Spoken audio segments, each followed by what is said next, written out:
ఎక్కడికి వెళ్ళవలెనో అది ఎరుగక బయలు వెళ్ళెను. హెబ్రీలకు రాసిన పత్రిక 11వ అధ్యాయము 8వ వచనము. ప్రత్యక్షంగా కనిపించని విషయాల్లో విశ్వాసం ఉంచడమంటే ఇదే. మనం చూడగలిగితే అది విశ్వాసం కాదు. మేము ఒకసారి అట్లాంటిక్ సముద్రాన్ని దాటుతున్నప్పుడు ఈ విశ్వాసం సూత్రాలేమిటో తెలుసుకున్నాం. సముద్రం మీద ఏ దారి కనబడదు, నేల అనే మాటే లేదు. అయినా రోజురోజుకి ఒక చార్టు మీద మేము ప్రయాణం చేసిన దారిని గుర్తిస్తూనే ఉన్నాము. సముద్రం మీద ఎవరో ఒక పెద్ద లైను గీసినట్టు దాని వెంబడే మేము ప్రయాణం చేస్తున్నామన్నంత క్రమంగా మా ప్రయాణం సాగింది. ఇక 20 మైళ్ళు దాటితే గమ్యాన్ని చేరుకుంటామనగానే మేము ఎక్కడికి చేరబోతున్నామన్నది తెలిసిపోయింది. 3000 మైళ్ళ ప్రయాణానికి ముందే నేరుగా అక్కడికి చేరుతామని మాకు తెలుసు. ఇంత ఖచ్చితంగా మా దారిని ఎలా కనుక్కోగలిగాం?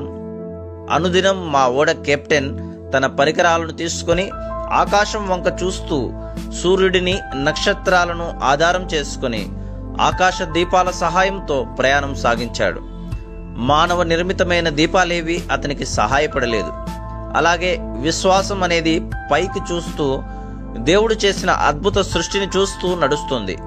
అంతేకాని తీరం కోసము, లైట్ హౌస్ కోసము, దారుల కోసము చూడదు. కొన్నిసార్లు దాని అడుగులు అనిశ్చిత పరిస్థితుల్లోకి, చీకటి ప్రమాదాల్లోకి దారి తీసినట్టు కనిపించవచ్చు. కానీ మార్గాలను తెరిచేది ఆయనే, అర్ధరాత్రిని ఉదయకాలంగా మార్చేది ఆయనే. కాబట్టి ఈరోజు మనం ముందడుగు వేద్దాం. మనకు అన్నీ తెలిసాయని కాదు, నమ్మకం ఉంది కాబట్టి. మనం ఏదైనా పని మొదలెట్టబోయే ముందు ఆ పని జరిగే విధానమంతా మన కళ్ళ ఎదుట ఉంటేనే గాని దాన్ని ప్రారంభించము. అన్నీ ఇలాగే జరగాలంటే మన క్రైస్తవ జీవితంలో రుచి ఎలా వస్తుంది?